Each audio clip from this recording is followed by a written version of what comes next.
All right, shalom, shalom. First and foremost, I praise our glory to Yahweh, Bashem, Yahushua, Bashem, and Kakwadash. The honors to my elders and apostles of Great Millstone, who rule well and teach well. Be ready to tell young brothers. And peace and blessings to those full elect. Lord willing, we be a part of that number. All right, I'm the brother Kodar from the G-Man branch of Chicago. Coming back with another video. All right, and this video is going to be entitled Woman in Authority Doesn't End Well. All right, and I was talking, to the elder Corral about it, this, and what came up was Rome. All right, and one of not the biggest, but damn, it's up there. But one of the biggest reasons of Rome falling, obviously prophecy, of course. All right, and we understand, this is a Rome all over again. All right, and Babylon all over again, Egypt all over again. What's one of those spirits? What's one of the biggest spirits, on those places, man, was woman worship. All right, and there's an article going into how Rome started to decline, when women started to become liberal. When women became, when women had more liberty. Okay, what I'm trying to say. And it's the same thing going on now. All right, there's a quote going on. It's an old quote saying, if you want to know the state of a nation, all right, look at the woman. All right, and the Israelite woman, all right, is under heavy demonic possession, man.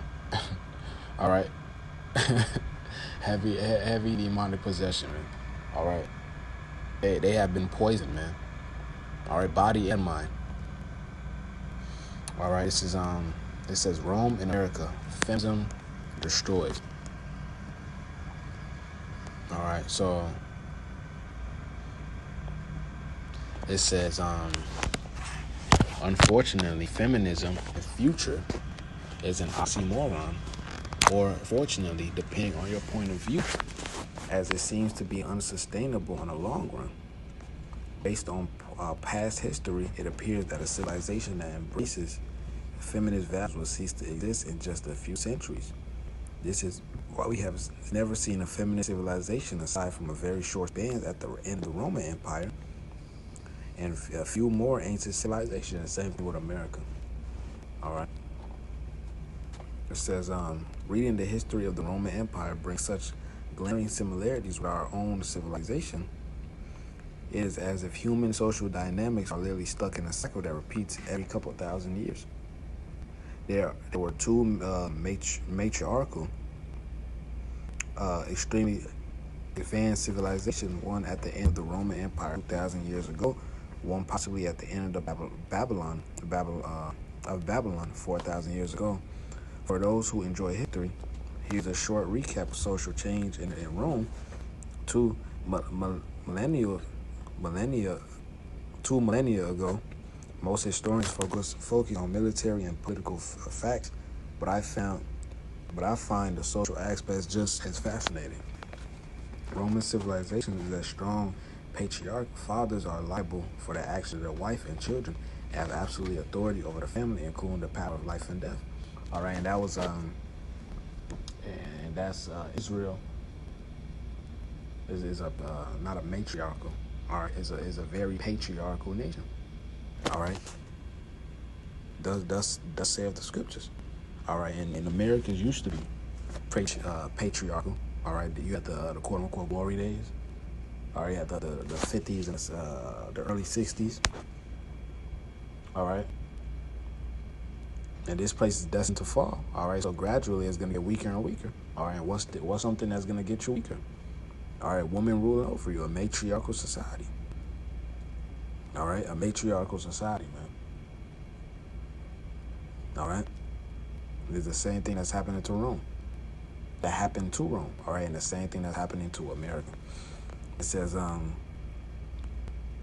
Roman civilization blossomed into the most powerful and advanced civilization in the world. Material wealth is astounding. Citizens, i.e. non-slaves, do not need to work. They have running water, baths, import spices from thousands of miles away. They know and appreciate democracy, commerce, science, human rights, animal rights, children rights, and women become emancipated. It says no fault. Divorce is enacted, quickly became popular by the end of the century. The family unit is destroyed. It said this is it's the first and second century AD. The family unit is destroyed. Men refuse to marry, and government tries to revive marriage with a bachelor tax to no avail. Children are growing up without fathers. Roman women show little interest in raising their own children and frequently use nannies. The wealth and power of women grow very fast, while men became increasingly demotivated and engaged in prostitution and vice. Prostitution and homosexuality became widespread. All right, these are the same. This is the same thing that's going on in America, man, in today's society to today. All right, I believe it's in Lamentations 3. 1 second. It's not get cruel.